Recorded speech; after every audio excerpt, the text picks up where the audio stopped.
여호수아 21장 20절부터 45절까지의 말씀 우리 함께 합독하겠습니다.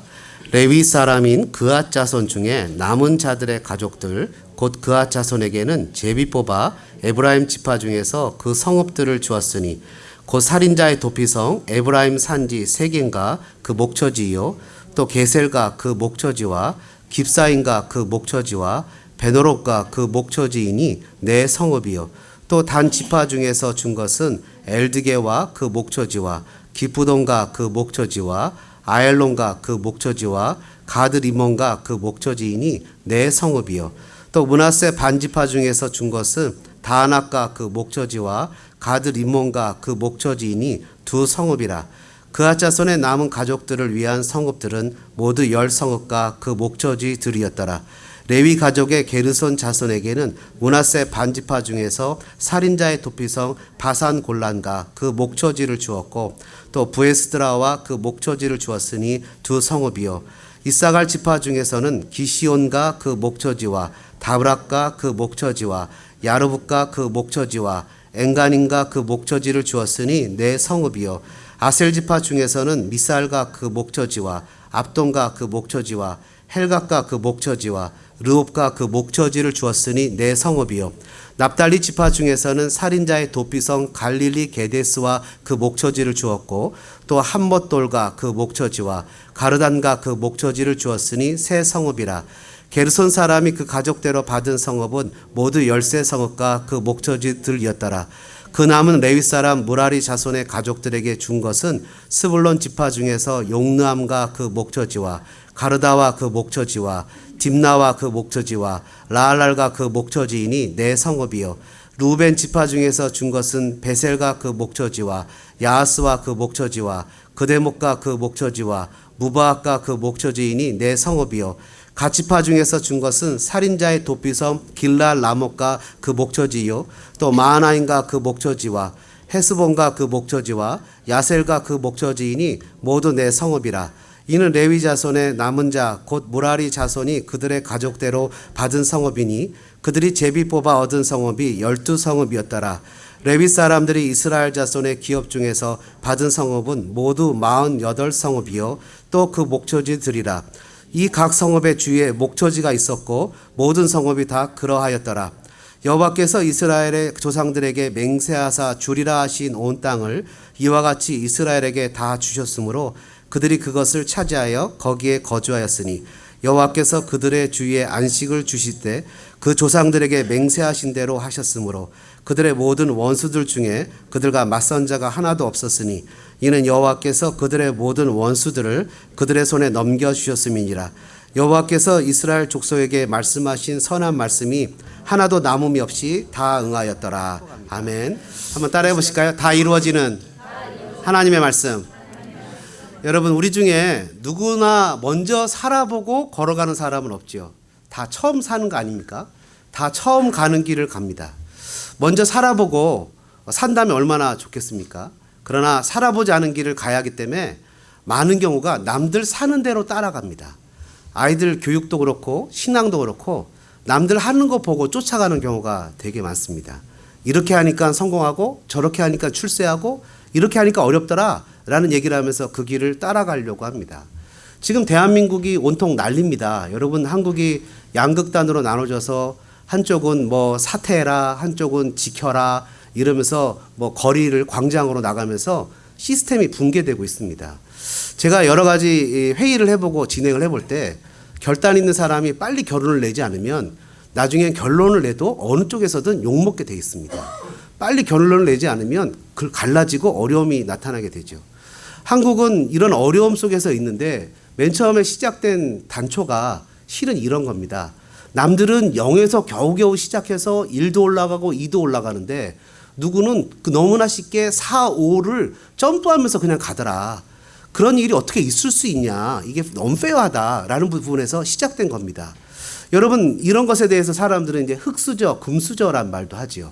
흙수저는 자기가 노력한 것도 다 이루지 못하고 살아가는 사람이고 금수저는 자기가 하지 않아도 그냥 다 주어진 대로 받아서 살아가는 사람인데 여러분 이 목회하는 목사님들 세계에서도 흙수저, 금수저가 있습니다.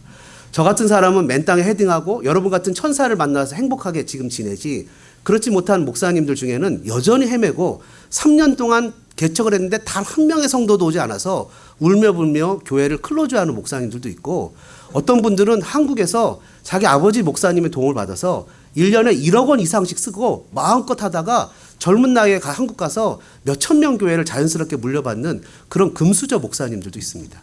하물며 목회 세계도 그러고, 어떤 분은 저한테 그럽니다. 성 목사, 삼층천을 만나야 돼. 그러니까 삼층천이 뭔데요? 누가 끌어줘야 돼. 밀어줘야 돼. 그 당시에는 이제 하용조 목사님 살아계실 텐데, 하용조 목사님을 소개해 줄 테니까 그 줄을 잡아. 그때 요즘 같으면 잡았을 텐데, 그때는 젊은이를 이렇게 하나님 줄 잡으면 되지 내가 왜 그 줄 잡냐고 그랬다가 지금도 후회를 하고 있습니다만, 네, 줄을 잘 잡아야 돼, 이런 얘기를 합니다. 하물며 세상의 목사님 세계도 그런데, 여러분 세상은 어떻겠습니까? 세상은 더 심각합니다. 자유를 외치고 정의를 외치고 자기가 그것을 공정한 것을 외치고 이렇게 외치지만, 실은 자기들끼리 다 살고 자기들끼리 다 할 수 있도록 모든 시스템을 만들어가는 것이 더 양극화가 더 심해지는 겁니다. 그래서 대부분 저번에도 얘기했지만 우리 같이 공부하는 목사님 중에 한 분이 그런 얘기를 합니다. 교수의 자녀는 무조건 장학금을 준다는 거예요. 무조건. 그 시스템이 돼 있다는 거예요. 그러면서 자기는 그 자녀가 장학금 받은 게 하나도 이상하지 않다는 거예요. 그냥 받게끔 돼 있다는 거예요. 그냥 자기도 받았다는 거예요. 그냥 그렇게. 그러니까 교수 중에 실력 있는 사람은 좀 더 받고 실력이 없는 사람은 좀 덜 받고, 자녀들이 실력이 있으면 더 받고 실력이 없으면 더 받고, 그게 다 그냥 그 자기들의 정해진 그 층 안에서 다 이루어진다는 거예요. 기가 막히죠. 여러분 이렇게 살아가면서 우리는 열심히 살면서도 불구하고 빚을 지지 않고는 살아갈 수 없는 시스템 속에서 살아가고 있습니다. 누구나가 빚이 없는 사람은 거의 없어요. 그렇게 어려운 속에 살아가면서 이민자의 대부분의 희망이라고는 애들 잘 교육시켜서 애들이 어떻게든 출세해서 연봉 잘 받으면 나중에 뭔가 도움을 좀 받을까라는 희망을 갖지만, 여러분 주변에서 보니까 그런 애들일수록 빨리 장가를 가버리더라고요. 그러니 이게 닥쳤던 게 지붕 쳐다보는 꼴이 돼버리니까, 그래서 우리가 그렇게 살아가는 것도 어렵고 참 어렵습니다. 작년에 아이들하고 멕시코를 가고 올해도 멕시코를 가면서 아이들한테 물어봤어요. 얘들아, 멕시코를 오니까 어떤 거 같니? 그랬더니 큰애들이, 제가 여러 번 멕시코 다녀봤지만 뭐 다 어렵게 사는 거 마찬가지예요. 한국 LA에도 이렇게 어렵게 사는 애들 많아요. 그렇게 얘기하길래 제가 그랬어요. 아 그래, 네 말이 맞다. 근데 문제는 우리가 우리의 삶 속에서 쓰레기가 떨어졌으면 주워서 버리면 되지만, 쓰레기통 속에서 살면 어떻게 되겠니? 사과가 썩으면 썩은 사과를 골라내면 되지만 사과 상자가 썩으면 어떻게 되겠니? 우리는 그래도 뭔가 할 수 있는 시스템이 있지만, 여기는 시스템 자체가 아이들이 뭔가를 볼 수 있는 시스템이 전혀 없는데, 이 아이들에게 우리가 와서 복음을 전하는 건 이 아이들에게 눈을 띄워주는 거기 때문에, 새로운 세계를 볼 수 있는 거기 때문에, 똑같이 가난한 아이들일지라도 똑같이 부자일지라도 복음이 있는 아이와 복음이 없는 사람은 천지 차이란다. 이런 얘기를 해준 적이 있습니다. 여러분 성경은 우리에게 이렇게 선언하죠. 로마서 3장 23절에 보니까 모든 사람이 죄를 범하였음에 하나님의 영광에 이르지 못했다. 세상은 모든 것이 다 시스템 자체가 자기의 이익을 위해서만 쫓아가도록 시스템이 돼 있다는 거예요. 모든 시스템이 죄로 물들어 있다는 거예요. 죄의 문제가 해결되지 않는 한 우리의 삶의 모습은 다람쥐 쳇바퀴 돌듯이 언제나 죄의 영향력 아래 살아가고 있다는 거예요. 여러분 죄의 영향력이라는 게 뭡니까? 죄의 영향력이라는 것은 억울함입니다. 죄의 영향력이라는 것은 unfair, 불공평한 겁니다. 죄의 영향력이라는 것은 뿌린 대로 거두지 못하는 겁니다. 아니 심지어 뿌리지 않은 자들이 가져갑니다. 내가 뿌린 걸. 그게 죄의 영향력입니다. 자기의 욕심과 이익으로 교만함 때문에 내 스스로가 나를 망쳐버리는 일입니다. 죄의 영향력이라는 것은 하나님을 대신해서 자신이 신이 되는 겁니다. 지난주에 어떤 목사님이 저에게 개인적으로 찾아와서 이런 질문을 합니다. 목사님, 포스트 모더니즘 시대에 계몽주의에 젖어 있는 아이들한테 기독교 신앙에 대해서 질문하면 어떻게 대답을 해야 됩니까? 여러분 이 질문 자체가 이해가 되십니까? 계몽주의 시대에 계몽주의에 젖어 있는 아이들, 다시 얘기하면 내가 결정하는 것만이 진리야. 네가 결정하는 것만이 진리야. 너희 부모가 얘기하는 것도 진리가 아니야. 네가 진리라고 생각하는 것만이 진리야라고 교육을 받는, 뭔가 불확실한 시대에 포스트 모더니즘에 살아가는 이 아이들한테 기독교가 진리야라는 것을 어떻게 가르쳐 줄 수 있습니까? 이 질문의 내용이죠. 어떻게 답을 했을까요? 저는 여러분한테 이런 얘기를 했는데 몇 번 얘기를 했습니다. 아이들에게 내가 진리야 라고 인정해야 된다는 것이, 내가 인정해야만 진리라고 하는 것도 누군가 너에게 가르쳐 준 거야. 네가 그걸 받아들인 거지. 마찬가지로 너는 선택할 수가 있어. 하나님의 말씀을 선택할 수 있고, 하나님의 말씀에 대해서 진리라고 받아들이면 네가 하나님의 말씀에 따라서 인생에서 스탠다드가 세워지는 거야. 이렇게 얘기를 해줄 수 있다라고 설명을 했어요. 물론 길게 여러 가지 설명을 했더니 그 목사님이 녹음하고 싶다고 할 정도로 이렇게 설명을 듣고, 또 한 가지가 있다. 뭐가 있냐면 아이들이니까 그 부모님을 사랑한다면, 그 부모님을 사랑하면서 그 부모님을 사랑한다면, 그 부모님을 존경한다면, 그 부모님이 믿는 신앙에 대해서 리스펙하는 것을 알려줘라. 너희 부모가 바보가 아니고 너희 부모가 멍청한 사람이 아닌데, 너희 부모가 온 마음을 다해서 사랑하는 하나님이 어떤 분인 것을 알려줄 필요가 있다. 이렇게 얘기를 했습니다. 여러분, 오늘 성경에서는요, 우리에게 분명한 얘기를 해줍니다. 마지막 절에 보니까 뭐라고 써 있습니까? 이 불확실한 시대에 이렇게 써 있어요. 45절을 같이 한번 읽어볼까요? 여호와께서 이스라엘 족속에게 말씀하신 선한 말씀이 하나도 남음이 없이 다 응하였다. 아멘. Everyone was fulfilled. 모든 것이 다 이루어졌다. 여러분, 세상에 어느 곳에서 이것을 선언하고 이야기할 수 있는 데가 있겠습니까? 아무것도 없어요. 오직 이 성경만이 우리에게 명확한 말씀을 해주는 것이죠. 그래서 성경을 뭐라고 표현하냐면 캐논이라고 표현하는 거예요. 캐논은 자아자, 자. 여러분 자 알죠? 자. 스케일을 재는 자 있잖아요. 저와 여러분의 사이의 거리가 얼마인지 스케일을 재는 자. 이것이 스탠다드, 기준이 된다는 거예요. 그래서 캐논, 성경은 우리의 삶의 기준이 되어진다는 거예요. 성경은 모든 것이 하나님의 말씀이고 진리이기 때문에 내가 받아들이든지 받아들이지 않든지 성경은 명확한 우리의 삶의 진리입니다. 그렇기 때문에 이 성경에 대해서 내가 받아들이든지 인정을 하든지 인정을 안 하든지 상관없이 성경은 명확한 이 시대의 유일한 하나님의 말씀인 성경은 진리입니다. 저는 여러분들이 이 사실을 깨닫기를 주님의 이름으로 축복합니다. 불확실한 시대에 어떻게 살아갈까요? 남들이 이렇게 하니까 성공하더라. 남들이 이렇게 쫓아가니까 출세하더라 라는 말씀을 쫓아가시겠습니까? 아니면 조금 힘들고 어렵고 복잡하고 뭔가 나를 부담스럽게 해도 정말 세상에 변함이 없는 3,500년 동안 수많은 사람들이 난도질했지만 아직까지도 살아남아서 전 세계 베스트셀러로 남아있는 성경의 말씀을 따라가시겠습니까? 그거는 우리의 선택이죠. 저와 여러분이 이런 하나님의 말씀을 선택해서 따라갈 수 있는 믿음의 사람들이 되어지기를 간절히 소망합니다. 시편 119편은 105절에 이렇게 표현합니다. 주의 말씀은 내 발의 등이요 내 길의 빛이니이다. 133절은 나의 발걸음을 주의 말씀에 굳게 세우고 어떤 죄악도 나를 주관하지 못하게 하소서. 여러분, 하나님의 말씀이 우리를 분명하게 인도할 주님의 말씀이라는 것을 깨닫는 저와 여러분 되어지기를 주님의 이름으로 축복합니다.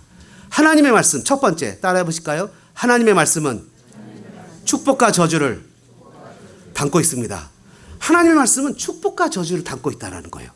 여러분, blessing and curse, 축복과 저주를 담고 있어요. 19장 51절에는 제사장 엘르아살과 눈의 아들 여호수아가 이스라엘 자손의 지파의 족장들이 실로에 있는 회막문 요 앞에 제비 뽑아 나눈 기업이 이러하니라 하면서 이에 땅 나눈 일을 마쳤다라고 기록합니다. 19장 51절에요. 이미 오늘은 21장을 보잖아요. 19장에 이미 땅을 나눠주는 일이 마쳤어요. 그래, 이런 시대가 되면 좋겠어요. 여호수아가 다시 나타나서 지금부터 미국 땅 나눠줄게 이러면 참 좋겠는데, 저는 미국 땅 나눠줄게 하면 뉴욕을 달라고 할 것 같아요. 왜냐하면 스퀘어 피스당 제일 비싸니까. 여러분들 유타 이런 데 가시겠습니까? 그랜드 캐년 뭐 이런 데. 네, 그런데 그랬으면 좋겠는데 여호수아가 땅 나눠주는 것을 마쳤어요. 그런데 그리고 20장에 가면 도피성도 마쳤어요. City of Refugees. 이것은 부지 중에 살인을 저지른 사람이 하루 동안 쭉 하고 달려가면 그 자기가 고의적으로 저지르지 않은 사람들을 살려주는 도시였어요. 근데 그런 것도 다 마쳤는데 문제는 뭐냐 하면 레위 지파가 아직 땅 분배를 받지 못했어요. 근데 마쳤다 이렇게 기록하는 거예요. 레위 지파는 13장 14절에 보니까 오직 레위 지파에게는 여호수아가 기업으로 준 것이 없어요. 13장 33절에도 오직 레위 지파에게는 모세가 기업을 주지 않았어요.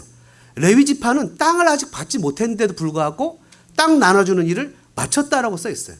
여러분, 그러면 요즘 같으면 뭐라고 표현하겠습니까? 이거 unfair해요. 이렇게 당장에 나오죠. 누구는 주고 누구는 안 줘요. 어떤 학생이 우리 그러더래요. 소망교회는 그냥 공짜로 주지 않고 꼭 뭘 해야 데려가냐, 놀러도. 뭐 이렇게 컴플레인 하더래요. 꼭 뭘 해야 데려가냐. 그래서 저는 늘 하는 얘기가 뭐냐면 뭘 해야 데려가는 게 아니라, 예? 그죠? 뭘 해야 데려가는 게 아니라 뭘 하기 위해서 가는 거예요, 실은. 그게 가는 게 목적이 아니라 뭘 하는 것을 심을 쏟기 위해서 하는 거죠. 왜냐하면 가는 것도 교육이죠. 그리고 만약에 자격이 안 돼서, 아유, 나는 자격이 안 돼서 못 가겠는데 라고 포기하는 게 아니라 그 사람 마음에 나는 그래도 갈래요 라고 하면 제가 항상 길을 줍니다. 이 레위 지파는요, 열심히 애를 썼는데 이 받지 못했어요. 그래서 땅 나누기에서 언페어하다고 얘기할 수 있지 않습니까? 그래서 오늘 본문에 읽지는 않았지만 21절 1절과 3절의 내용에 보면 제사장 엘르아살과 눈의 아들 여호수 앞에 레위 사람의 족장들이 나옵니다. 그러면서 이들에게 땅을 요구합니다. 땅을 요구하는데요, 레위의 자손들은 그앗, 무라리, 게르손입니다. 3명의 자손들이 있는데 여러분 잘 아시는 대로 이 자손들에게 땅을 어떻게 나눠주냐면 그앗 자손은 유다와 시므온과 베냐민 지파 중에서 열세 성읍을 받습니다. 흩어놓는 거예요. 이게 지금 21장 5절에 나옵니다. 21장 6절에는 게르손 자손은 이사갈, 므낫세, 반지파에서 열세 성읍 흩어놓습니다. 다른 지파는 다 이렇게 몰아놓는데 이 지파는 그냥 다른 지파들 가운데 흩어놓아요. 7절에 보니까 무라리 자손은 루벤, 갓, 스불론 지파에서 12성읍을 살도록 해서 48개의 도시 속에 이스라엘 땅에 다 흩어놓습니다. 여러분, 가족을 흩어놓으면 좋겠습니까? 아니면 가족이 함께 살면 좋겠습니까? 함께 살면 좋겠죠, 당연히. 흩어놓으면 누가 좋겠습니까? 여러분, 가족은 다 모여 살면 좋겠는데 흩어놨어요. 왜 흩어놨을까요? 그거는 이 사람들이 레위 지파가 저주를 받았기 때문입니다. 창세기 49장 5절과 7절에 보면 이 레위 지파가 저주를 받는 장면이 야곱에 의해서 죽기 직전에 나옵니다. 어떤 내용이냐 면 제가 몇 번 말씀드렸지만 야곱의 딸 디나가 이렇게 그 축제를 하는데 이 디나가 장터를 쫓아다녔어요. 장터를 또 쫓아다니다 구경하다 누구를 만났어요? 이게 믿음의 가문의 딸이에요. 요즘 말로 하면 목사님, 총회장님 딸 정도 되는 거죠. 근데 이 따님이 누구를 만났냐면 세겜 추장하고 눈이 맞았어요. 그냥 하루아침에 그랬겠습니까? 이래저래 우리 집 구경시켜줄까? 우리 집 끝내주거든? 하다가 어떻게 되다가 자기의 순결을 잃어버렸어요. 그리고 집에서 놔주지 않고 가둬놉니다. 왜 그랬을까요? 야곱 집안이 엄청 부자였거든요. 나중에 얘기해보면 세겜 추장한테 찾아가서 얘기를 합니다. 세겜 추장이 이 사람들한테 시므온하고 레위하고 얘기를 합니다. 뭐라 표현하냐면 당신의 누이를 줘라, 결혼하겠다. 그랬더니 우리가 할례받지 않은 민족에게 우리 누이를 준 적이 없다. 그 이 세겜 추장이 자기 민족에 가서 얘기를 합니다. 저 사람 되게 부자다. 저 사람께 다 우리께 된다. 여자를 이용하는 거죠. 그것을 갖기 위해서. 그리고는 다 할례를 받는데 시몬과 레위가 가장 고통스러운 날 쫓아가서 그 사람들을 다 죽이고 나머지 형제들이 다 죽인 다음에 쫓아가서 다 약탈을 합니다. 그래서 창세기 49장 5절 7절에 야곱이 그들을 향해서 뭐라고 표현하냐면 시몬과 레위는 형제인데 그들의 칼은 폭력의 도구고 네호나 그들의 플랏 모의에 상관하지 말고 내 영광아 그들의 집회에 참여하지 말지어다. 그들은 그들의 분노대로 사람을 죽이고 혈기대로 소의 발목 심줄을 끊었다. 그러니까 하나님은 무엇인가 보복할 때 그 정도껏 지은 것만큼만 하지 않고 넘어서서 보복하는 걸 너무 싫어하시는 거예요. 창세기 보면 라멕이 뭐라고 표현합니까? 내가 스크래치를 받아서 소년을 죽였다고 얘기를 하잖아요. 그것을 너무 싫어하는 거예요, 하나님은. 그래서 그렇게 했더니 뭐라고 표현하냐면 그 노엽이 혹독하고 저주를 받을 것이고 분기가 맹렬하니 저주를 받을 것이고 내가 그들을 야곱 중에 나누며 뭐라고 표현하냐면 이스라엘 중에서 흩을 것이다 이렇게 표현했다는 거예요. 뭐라고요? 하나님 앞에서 흩어버린다는 거예요. 그 레위 지파가 이스라엘 지파 속에서 흩어졌어요. 시몬 지파도 나중에 여러분 시스기야 왕 때 보면 흩어져서 흔적도 남지 않는 저주를 받게 됩니다. 여러분 이런 저주가 레위 지파 속에 있었어요. 근데 여러분 우리의 삶 속에서도 이럴 수 있습니다. 여러분 정말 죄송하지만 본인 스스로가 얘기하니까 닉 부이치치 같은 사람도 많은 사람들이 보기에 그분은 그 스스로가 얘기하는 거 아닙니까? 축복받고 태어난 분은 결코 아니라고 보여지는 거예요. 왜 그런지 아십니까? 자기 스스로가 얘기하기를 자기는 팔이 없고 손이 없고 발도 없고 그냥 닭발 비슷한 것만 마지막 남아있는 사람이라는 거예요. 죽으려고 수없이 자살도 했지만 그런 자기의 컬스, 자기의 약점을 가지고 이 사람은 그 약점에서 머무는 것이 아니라 그걸 통해서 멀쩡한 사람들을 컴포트 위로하고 격려하는 축복의 도구로 나간 거예요. 여러분 놀랍지 않습니까? 레위 지파도 이런 찬스를 2번 가졌어요.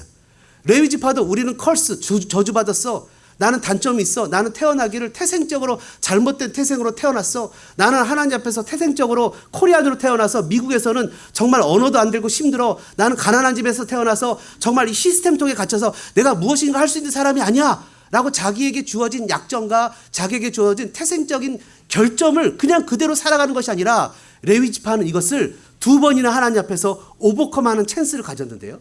그 정답은 바로 충성입니다. 충성이 사람을 변화시키는 거예요. 여러분 어떤 사건이 있었냐면요. 모세가 십계명을 받으러 출애굽기 30장 32장에 보면 산에 올라갑니다. 근데 백성들이 모세가 내려오지 않자 금송아지를 만들어 갖고 이는 우리를 애굽에서 인도한 여호와라고 외칩니다. 그래서 모세가 무슨 소리지? 하고 내려와서 보니까 거기서 사람들이 금송아지 앞에서 음란하게 뛰놀고 하나님을 모욕하고 우상의 죄를 범습니다. 모세가 너무너무 화가 나서 소리를 지릅니다. 누구든지 여호와 편에 있는 자는 내게로 나오라. 그때 레위 모든 족속이 모세 앞으로 뛰어나갑니다. 그리고 칼을 차고 이진에서 저진까지 다니면서 우상 숭배하는 자들을 죽이라는 명령을 받습니다. 하나님이 우상 숭배를 제일 싫어하시잖아요. 그렇죠? 하나님 우상 숭배를 싫어하니까 우상 숭배자를 3,000명을 죽입니다. 그때 하나님이 축복을 주셔가지고 이들이 하나님의 성막에서 섬기는 블레싱을 주십니다.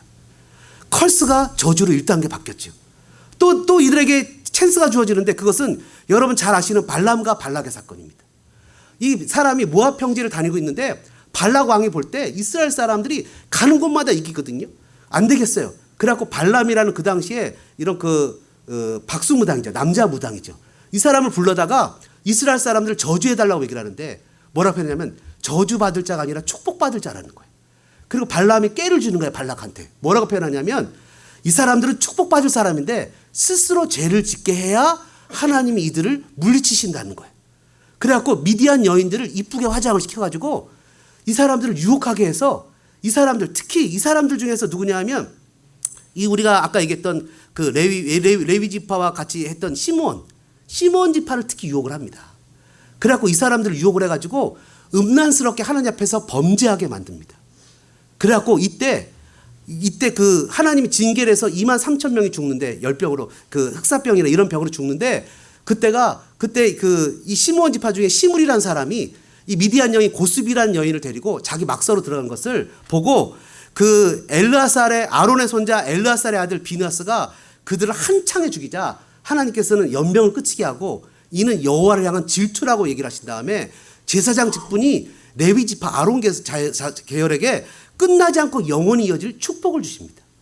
다시 얘기하면 그렇게 하나님 은혜를 주시니까 합력해서 서를 이루는 역사가 나타났는데 이 사람들이 흩어져서 이스라엘 백성들을 하나님의 말씀을 맡아서 가리키는 축복으로 바뀌게 되었다는 겁니다. 여러분 약점이 축복으로 바뀌는 거예요. 저주가 축복으로 바뀌는 거예요. 내 인생에 있어서 내가 갖고 있는 약점들이 있는 거예요. 언어가 부족하기도 하고 신분에 문제가 있기도 하고 여러분 우리의 삶에서 갖고 있는 약점들이 하나님 앞에 영광이 되는 거예요. 제가 대학을 다닐 때 제 친구 중에 하나가 자기 꿈이 뭐냐면 찬양 인도자라는 거예요. 물레동 성결교회를 나갔던 친구인데 찬양 인도. 근데 이 친구가 음치예요. 그래서 제가 야 넌 안 돼 하지 마. 제가 이 말이 여기까지 나왔는데 그래도 걔가 하도 밥을 많이 사줘서 얘기를 안 하는 거예요. 그래 걔가 수업 시간이 끝나면 이제 점심시간 이럴 때 기타 갖고 와서 찬양도 하고 막 이러는데 너무 듣기가 괴로운 거예요.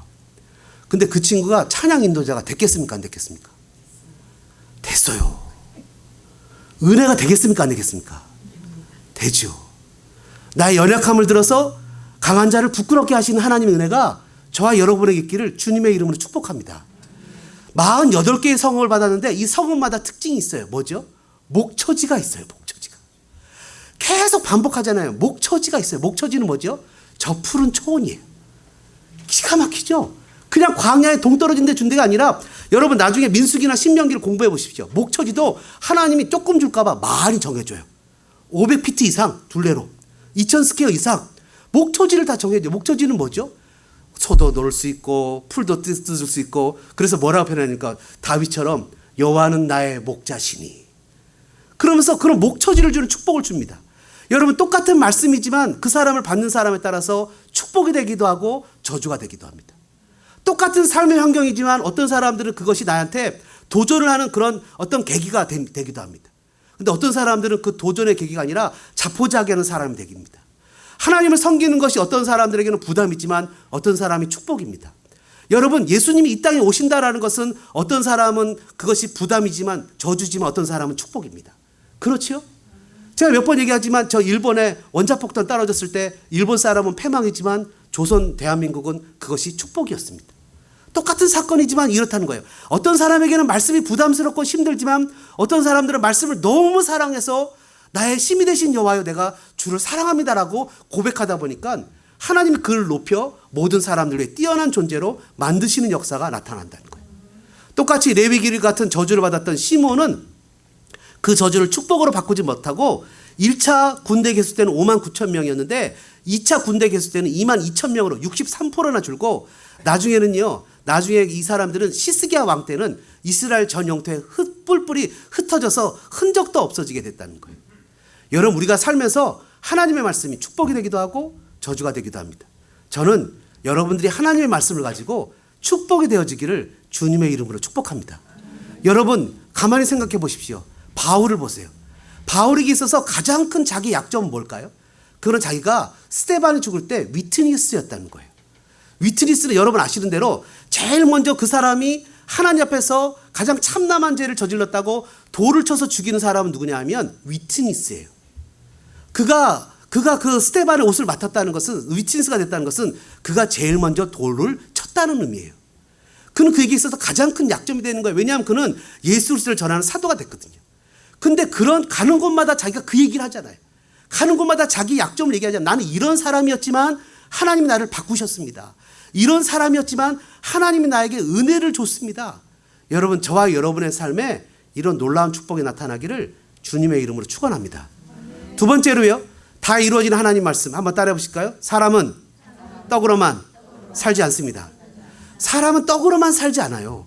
여러분, 레위 지파가요 이스라엘 전역에 흩어졌습니다. 레위 지파에게 땅을 주지 않고 도시만 줬어요. 그냥 사는 거예요. 레위 지파가 살 수 있는 유일한 방법은 뭐라고요? 사람들이 11조를 주거나 화제물을 주는 거예요. 13장 14절에 이스라엘 하나님 여호와께 드리는 화제물이 그들의 기업이 되었습니다. 여호수아 13장 33절에도 이스라엘 하나님 여호와께서 그들의 기업이 대심이었더라. 하나님께서 그들의 기업이 되었어요. 그럼 어떻게 해야 되죠? 하나님 기업이 됐으면 하늘을 오픈 더 스카이 해서 만나와 메추라기를 내려서 그냥 먹여 살려야 되는데 백성들이 열심히 일을 했는데 그 열심히 일한 것 중에 하나를 주래요. 그리고 열심히 일을 해서 소를 갖다 바치래요. 근데 백성들이 주는 거지 그게 하나님이 주는 겁니까? 그러니까 백성들이 주는 건데 하나님 뭐라고 표현하시냐면 하나님이 주는 거래요. 하나님이 기업이래요. 왜 그럴까요? 그 백성들에게 준 것도 다 하나님이 주신 것이기 때문이에요. 이것을 뭐라고 표현하냐면 믿음의 눈으로 바라볼 때는 청지기적인 정신. 내가 건강을 줘서 열심히 일할 수 있는 힘을 주는 것도 하나님 은혜예요. 내가 직장을 줘서 열심히 직장에서 잘리지 않고 열심히 일을 하는 것도 하나님의 은혜예요. 내가 회사에서 또 밖에 나가서 열심히 일을 하면서 돈을 벌고 정상적으로 사고가 터지지 않고 뭔가 하나님 앞에서 돈 쓸 것이 막 새느지 않고 하나님 은혜 가운데 살아가는 것도 하나님의 다 은혜예요. 그걸 뭐라고 표현하냐면 청지기 정신이다 표현하는 거예요. 다 하나님이 주신 것이기 때문에 하나님 주셔서 감사합니다 하고 하나님한테 돌려드리니까 레위 지파가 그것을 받아서 살 때 뭐라고 표현하냐면 이거는 하나님이 주는 거야 라고 얘기를 하는 거예요. 그래서 그것을 하나님의 기업이라고 표현하는 거예요. 여러분, 하나님이 기업이 되시면 이런 은혜가 나타나는데 그럼 주는 사람도 복을 받는 거예요. 오늘 본문의 각 지파는 레위 지파에게 도시를 나눠줍니다. 하나님께 많이 받은 유다 지파는 8개의 도시를 내놓습니다. 인구에 따라서 지역을 많이 받거든요. 그 지파는 8개의 도시를 내놓고 시몬 지파처럼 조그만 지역을 받은 사람은 1개의 도시를 내놓습니다. 하나님, 나는 없는데요? 없어서 드릴 게 없는데요? 가 아니라 없는 형편에 하나님 앞에 하나를 드리는 거예요. 하나님, 나는 많은데요? 많은 형편에 하나를 드리는 거예요. 그래서 이것을 서큘레이션의 원리예요. 많이 있는 사람들은 많이 내서 그것을 통해서 가난한 사람을 돕기도 하고 주변의 사람을 공개하기도 하고, 적은 사람은 적지만 그래도 결단해서 적은 중에 내서 하나님 앞에서 축복의 그런 종잣돈, 축복의 도구가 되어지는 역사가 나타나는 거예요. 유다 지파는 7만 6천 명이 넘었기 때문에 많은 영역을 받았고 시몬 지파는 2만 2천 명이기 때문에 조그마한 영역을 받았어요. 이와 같이 하나님께서는 그 형편과 처지에 따라 공평하게 배분하셨고 사람이 욕심을 버리고 하나님을 신뢰한다면 자신의 삶의 현장 가운데 살아갈 수 있는 삶의 영역과 분복을 받게 된다는 거예요. 그래서 세상의 삶의 원리가 아니라 하나님 나라의 경제의 원리는 바로 나눔이라는 거죠. 여러분, 예수님께서 누가복음에 이런 얘기를 하셨습니다. 부자가 창고에 가득 쌓았어요. 저는 여러분도 이런 축복이 있기를 주님의 이름으로 축복합니다.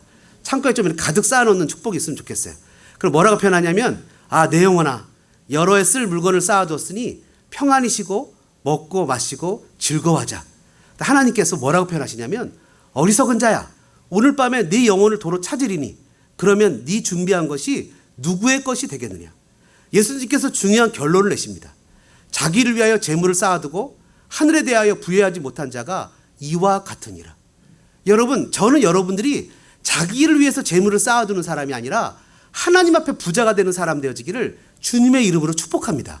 여러분, 하나님 앞에서 부자가 되어질 때는 하나님 나라의 법칙으로 이 땅을 살아갈 수가 있는데, 끊임없이 자기를 위해서만 삶을 살아가면 이상하게 그것이 말라지는 그런 안타까운 일을 범하게 되는 거죠. 세상의 삶에서 세상의 방식이 아니라 하나님 나라의 방식으로 세상의 시스템을 뚫고 나타날 수 있는 하나님의 능력이 나타나는 저와 여러분 되어지기를 주님의 이름으로 축복합니다. 마지막으로요, 다 이루어지는 하나님 말씀은 한번 따라해 보실까요? 하나님의 말씀은 하나도 남김없이 다 이루어집니다. 여러분, 43절부터 45절까지 보니까 특히 45절에 이런 말씀이 기록되어 있죠. 이스라엘 족속에게 말씀하신 선한 말씀이 하나도 남음이 없이 다 응하였더라. 여러분, 하나님의 말씀이 다 응했어요. 어떻게 응했죠? 이스라엘 사람들이 가나안 땅에서 들어가기 전에 애굽에서 430년간 포로 생활했습니다. 얼마나 고생을 했습니까? 그리고 가나안 땅 들어가기 광야 생활에 정말 자기 것을 가지지 못하고 그냥 하루하루 구름 기둥이 움직이면 따라가야 됐고 불 기둥이 움직이면 따라가야 됐고 그냥 하루하루 정처없이 떠돌아다녔습니다.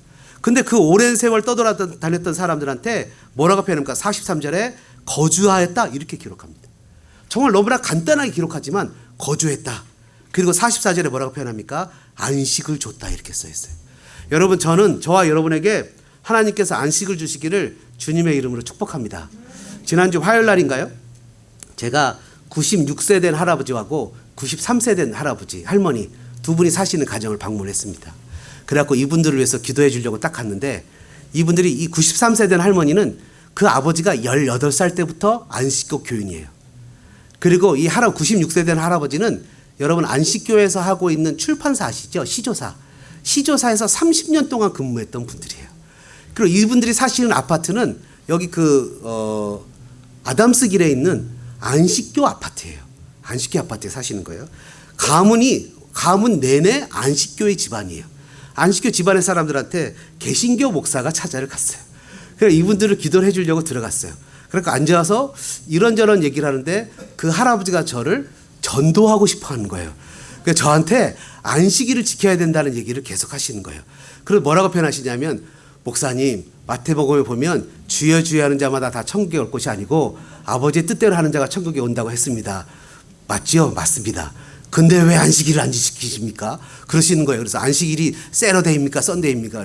세러데이지요. 세러를 받쳐야 되니까 세러데이죠. 그럼 목사님 지옥 갑니다. 세러데이를 지켜야 됩니다. 내가 아는 목사 중에 많은 개신교 목사들이 나한테 전도돼서 왔습니다. 그 사람들이 그만두지 못하는 이유는 뭐냐면 사례비 못 받을까 봐 그만두지 못한다고 했는데, 목사님은 용기를 내고 용기를 해서 96세 된 할아버지가 그렇게 얘기를 하시는 거예요. 그래서 제가 웃으면서 할아버지라고 해요. 할아버지, 제가 여름에 라오스를 갔다 왔습니다. 깜짝 놀라는 거예요. 거기까지 갔다 왔냐고. 라오스를 갔다 왔는데 라오스에 가봤더니 교회가 없습니다. 예수 믿는 사람이 있는데 안식일에도 교회를 못 가고 주일에도 교회를 못 갑니다. 이 사람들 그럼 다 지옥 갑니까? 순간 얼굴이 순간 이렇게 당황하는 빛이 영영한 거예요. 잠깐 당황하시더니 들은 척도 안 하고, 그래도 주여 주여 하는 자마다 천국에 갑니다. 주여 주여 하는 자마다 천국에 못 가고 아버지의 뜻대로 하는 자가 천국에 갑니다. 그러시길래 하도 얘기하시길래 제가 그럼 골로새서 2장을 폈어요. 펴서 여기를 보십시오. 읽어보십시오. 안식일로 인하여 누구든지 너희를 비판하지 못하게 하라. 이는 장래의 그림자라. 순간 엄청 당황하시더라고요. 그러더니 이것도 또 들은 척도 안 하시고 나서는 또 여전히 얘기를 하시는 거예요. 여러분, 창조할 때 날수가 지금처럼 월화수목금토였겠습니까? 하나님이 안식하셨다는 개념이 날의 개념으로 안식하셨겠습니까? 우리는 왜 주일을 지키죠? 예수님이 부활하신 날의 주일을 지키잖아요. 그리고 사도 바울도 주의 날에 복음을 전하고 예배를 드렸잖아요. 요한계시록도 주의 날에 그 하나님의 영광을 본 것을 기록하고 있잖아요. 그래서 날이 중요한 것이 아니라 하나님 앞에 예배를 드리기로 사회적인 약속이 중요한 것이잖아요. 그리고 우리가 그 가운데 예배를 드리는데 정말 중요한 것은 뭐죠? 여기서 나오는 이 안식은 진짜 안식이 아니에요. 시브리서에 보니까 여호수아가 안식을 주셨다면 우리에게 예수가 필요가 없어요. 진짜 안식은 누가 안식을 줍니까? 예수님이 안식을 주는 거예요. 유설스. 성경은 우리에게 안내자예요. 요한복음에 보니까 너희가 성경을 상고하거냐 이 말씀은 나에 대해 예수님에 대해서 기록한 것이라고 써 있다고요. 우리가 날마다 말씀을 읽고 묵상한다는 것은 예수님과 날마다 동행한다는 거예요. 여러분 에녹이 300년 동안 하나님과 동행했어요. 그 동행은요 하나님한테 얘기하고 기도하고 주고받는 일상의 삶의 현장 가운데 주님과 함께 살아가는 거예요. 저는 저와 여러분들이 정말 하나님의 말씀 가운데 참된 안식으로 말씀 가운데 살아가는 복된 역사가 있기를 간절히 소망합니다. 여러분 하루는요 예수님이 자기 경제 상황에서 실패한 시몬을 찾아가신 적이 있어요. 밤새 물고기를 잡았지만 실패했어요. 예수님이 그에게 갔어요. 그리고 그에게 얘기했어요. 그물을 깊은 곳에 내리라는 거예요. 여러분 그 그물을 깊은 곳에 내린다는 것은 당시의 상황에서는 맞지 않은 거겠죠. 시몬이 이 얘기를 합니다. 선생님 우리가 밤새도록 수고했다는 거예요. 상식에도 맞지 않고 경험에도 맞지 않고 세상의 경제법칙에도 맞지 않는 거예요.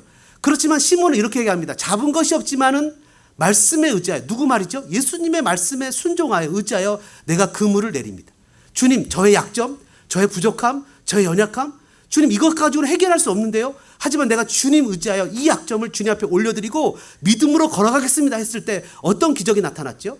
여러분 그물이 찢어질 정도의 물고기가 잡혔고 옆에 있는 두 배가 와서 그것을 채웠는데 배가 잠기게 될 정도로 그렇게 잡히는 기적을 체험하게 됐어요.